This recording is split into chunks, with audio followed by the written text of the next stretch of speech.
शेखोपुरा में पेट्रोलियम मसनूआत की कीमतों में इजाफे और हालिया बारिशों के बाद सब्जियों की कीमतें आसमान से बातें करने लगी हैं। होशरुबा इजाफे ने शहरियों को कमर तोड़ दी है। टमाटर, प्याज, आलू समेत दीगर सब्जियां भी आवाम की पहुंच से दूर होने लगी।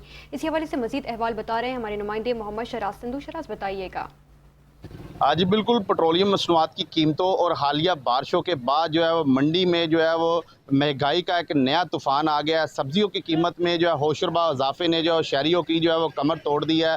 मैं इस वक्त मौजूद हूँ सब्ज़ी मंडी में और यहाँ पर जो है वो तमाम सब्ज़ी की कीमतें जो इस वक्त आसमान से बातें कर रही हैं। टमाटर जो है वो 400 रुपये किलो में फ़रोख्त हो रहा है। सब्ज़ी में जो है वो 30 से 50% जो है वो इजाफा जो है वो नज़र आ रहा है। शहरी जो है वो काफ़ी ज़्यादा परेशान दिखाई दे रहे हैं। हमारे साथ कुछ शहरी मौजूद, इनसे बात करते हैं और मज़ीद जानते हैं ये क्या कहना चाहेंगे। अच्छा बताइए जी, क्या कहना चाहेंगे जी आप?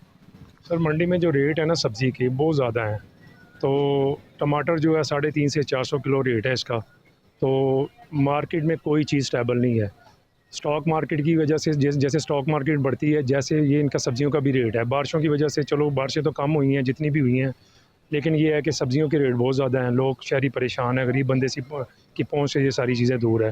लिहाजा बस यही हम सीएम से रिक्वेस्ट करते हैं कि ये लिहाजा इनको कहें कि इनके रेट कम किए जाएँ, ताकि लोग अपनी चीज़ की मनसूबा जो ख़रीद सकें जो है।